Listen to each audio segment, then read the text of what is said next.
పెంచిన petrol diesel ధర వెంటనే పెంచిన పెట్రోల్ డీజిల్ ధర వెంటనే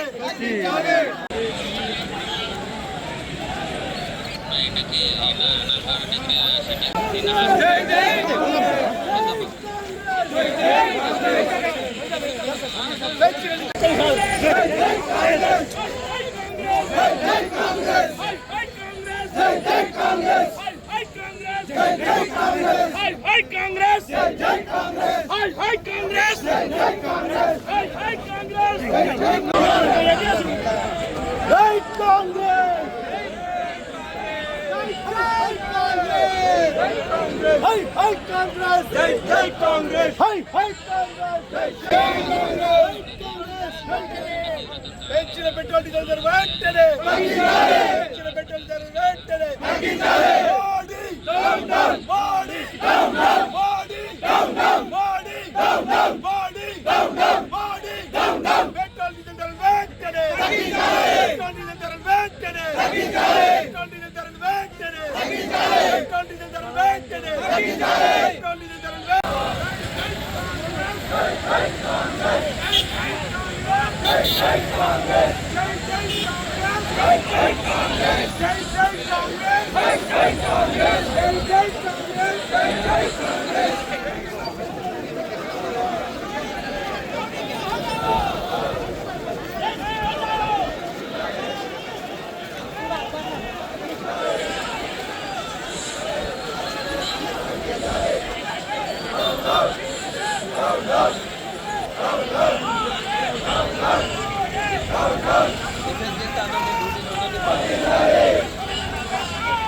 हम करेगा देश की रक्षा कौन करेगा हम करेगा देश की रक्षा कौन करेगा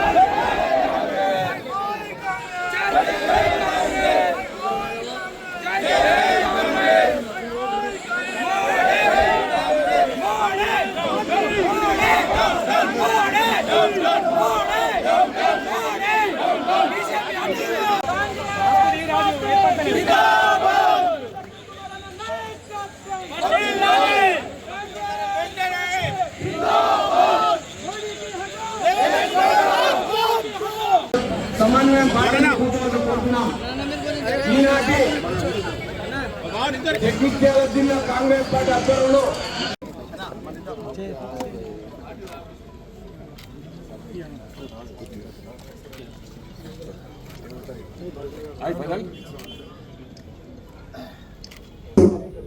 మనందరం ఆలోచించాలి. ఇవాళ ఇంత పెద్ద ఎత్తున జనం తరలి వచ్చిందంటే బీజేపీ పార్టీ మీద ఎంత వ్యతిరేకత ఉన్నది, వాళ్ళు చెప్పిన మాటలు ఏంటి, వాళ్ళు చేసే శాస్త్రం ఏంటి అనేది ప్రజలందరూ కూడా గమనిస్తా ఉన్నారు. ఈ నిరసన కార్యక్రమం మనం మండలాలలో కూడా నేను బీసీసీ అధ్యక్షులకు మా మంత్రులలో కూడా సూచిస్తా ఉన్నాం. మనం ఈ కార్యక్రమాన్ని నిరసన కార్యక్రమాలు మండల స్థాయిలో తీసుకువెళ్తేనే ప్రజలందరూ కూడా తెలుస్తాయి. 1 లీటరు 2 లీటర్లు పట్టించుకుంటే ఇవాళ చిన్నగా ఎంప్లాయ్ చేస్తే ఎంత భారం పడుతుంది, నెలకు 6,000 రూపాయల భారం పడుతుంది. దయచేసి సోదరి మండల ఆలోచించాలి. ఇక్కడ ఉన్న వాళ్ళందరూ కూడా మరి రాబోయేది ఈ కాంగ్రెస్ ప్రభుత్వం కూడా యువతకు ప్రాధాన్యత ఇస్తుంది కాబట్టి ఇలా రోడ్లందరి మీద కూడా మీరు అందరూ చూస్తా ఉన్నారు, యువత ఎక్కువ కనిపిస్తా ఉన్నారు. మనం నిరసన కార్యక్రమాన్ని మండలంలో కూడా తీసుకెళ్లి గ్రామాన ఈ బీజేపీ చేస్తున్న దుర్మార్గ కార్యక్రమాలను ఎండగట్టుతున్న సమయం వచ్చింది కాబట్టి మనందరం కూడా ఈ బీజేపీ నిరసన కార్యక్రమాలు, పెట్రోల్ డీజిల్ నిరసన కార్యక్రమాలు అన్నింటినీ కూడా ప్రతి గ్రామానికి తీసుకెళ్లాల్సిందిగా కాంగ్రెస్ పార్టీ కార్యకర్తలందరినీ కోరుతూ, మరి నాకు ఈ అవకాశం ఇచ్చిన డిసిసి అధ్యక్షుడు నందయ్య గారికి, అదేవిధంగా మన మంత్రి గారికి, ఇక్కడ ఉన్న శాసనసభ్యులకు, మన సభ్యులకి ప్రతి ఒక్కరికి పేరు నమస్కారం తెలియజేస్తూ సెలవుస్తుంది. ప్రపంచ వ్యాప్తంగా పెరిగినాయని చెప్పి ఈరోజు పెంచింది. మరి ఇదే బీజేపీ ప్రభుత్వం, ఎన్డీఏ ప్రభుత్వం వచ్చిన తర్వాత పెట్రోల్ డీజిల్ ధరలు ఆల్ టైమ్ లో, పూర్తి స్థాయిలో తక్కువ 2020-2021 వచ్చినాయి. ఆనాడు ₹1 మీరు పెట్రోల్ డీజిల్ ధరలు తగ్గించినా అని అడుగుతా ఉన్నా.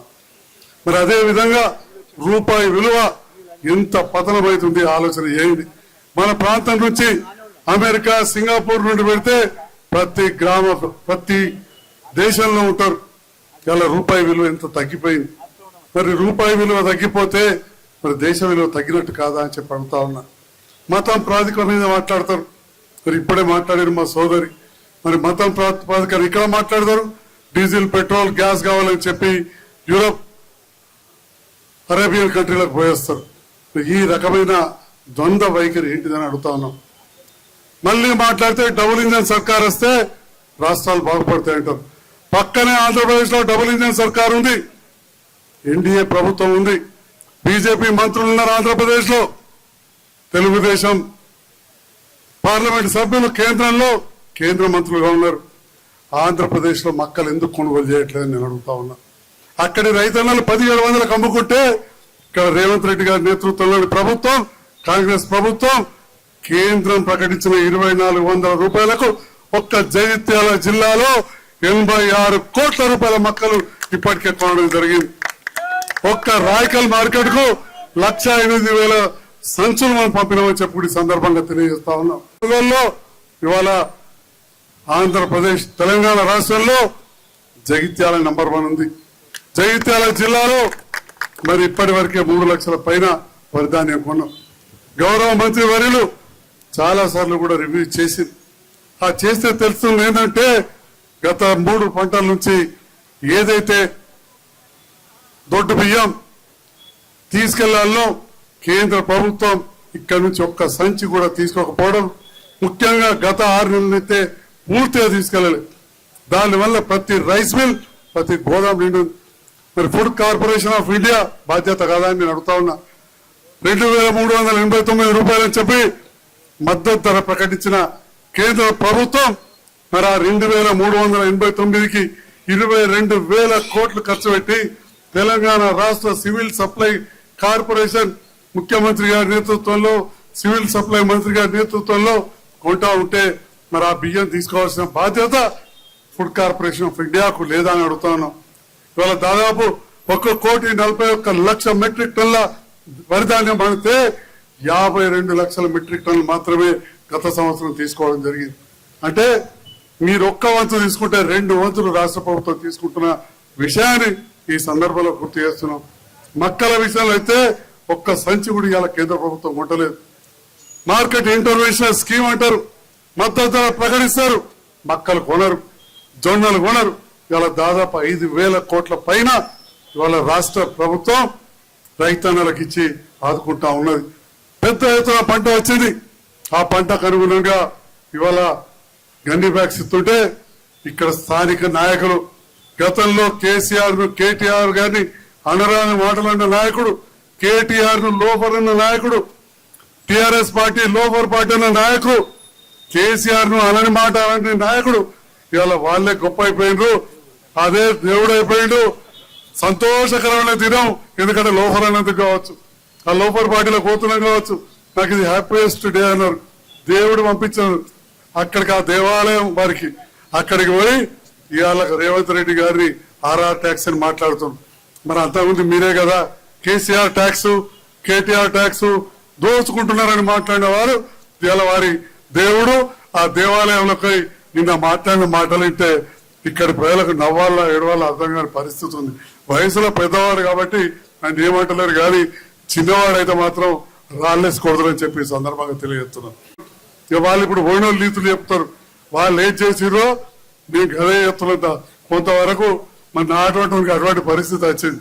ఇవాళ జగిత్యాల నియోజకవర్గంలో ముఖ్యమంత్రి గారితో కలిసి అన్న లక్ష్మణ్ కుమార్ అన్న గారితో కలిసి మిగతా కాంగ్రెస్ నాయకులు నరసింహరావు గారు కావచ్చు, మిగతా అందరు కాంగ్రెస్ నాయకులతో కలిసి ఇవాళ జగిత్యాల ప్రాంత అభివృద్ధి చేస్తా ఉన్నాం.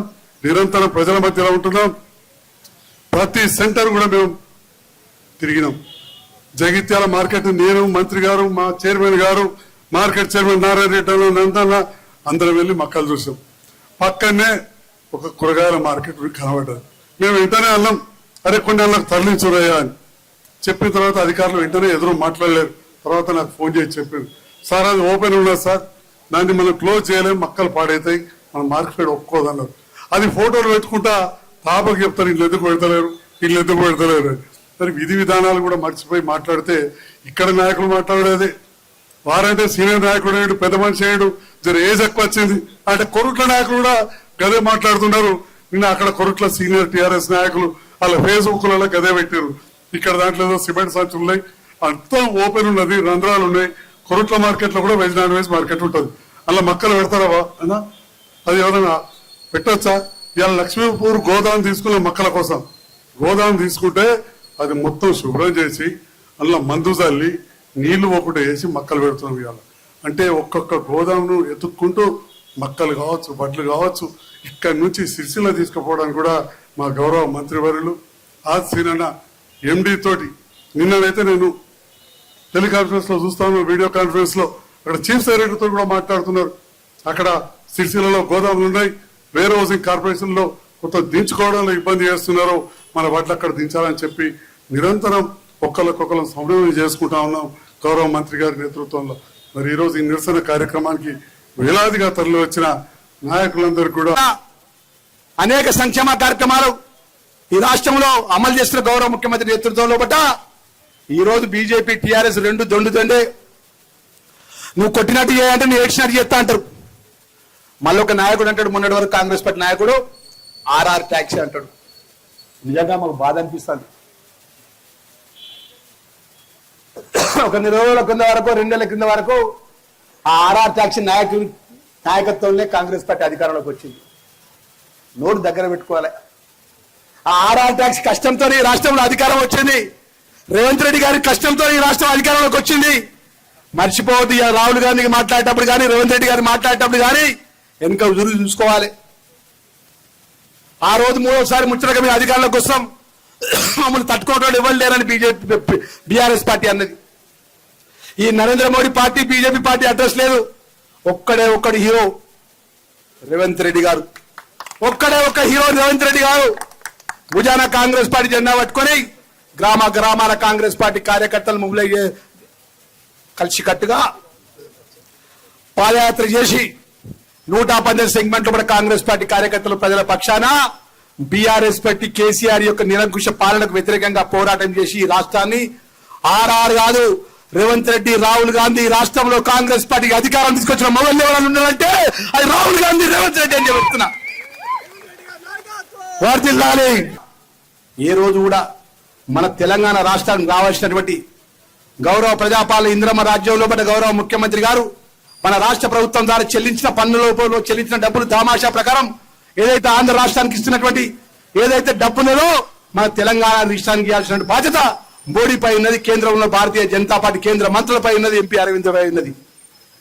మనకు రావాల్సినటువంటి పన్ను పరంగా రావాల్సిన డబ్బులు ఇప్పారు.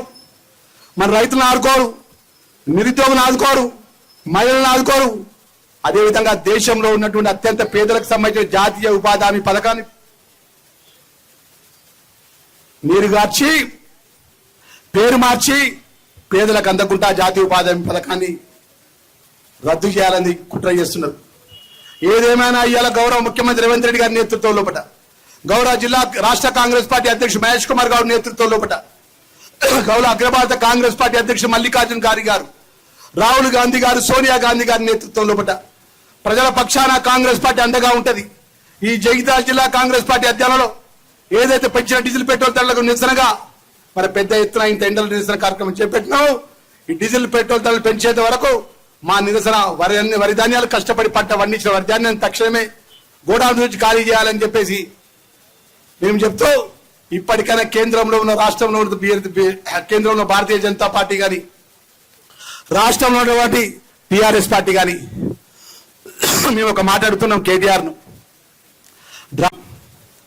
హరీష్ రావును ఒక మాట్లాడుతున్నాం, అదేవిధంగా కేసీఆర్ని అడుగుతున్నాం, జీవన్ రెడ్డిని అడుగుతున్నాం.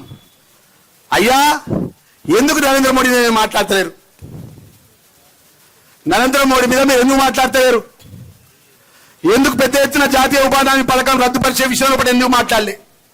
డీజిల్ పెట్రోల్ ధరలు పెంచిన విషయంలో కూడా ఎందుకు దాని నిరసన కార్యక్రమం చేపట్టలే? పేదవాళ్ళకి సంబంధించిన అనేక కార్యక్రమాలు ఎందుకు పేదవాళ్ళు జమాయించలే? ఇలా సాయి భగీరథ సంబంధించిన విషయంలో కూడా ఏదైతే ఒక సోదరిమణికి అన్యాయం జరిగితే 24-48 గంటల లోపల సిట్ బృందాన్ని ఏర్పాటు చేసి గౌరవ ముఖ్యమంత్రి తక్షణమే అరెస్ట్ చేసినాడు.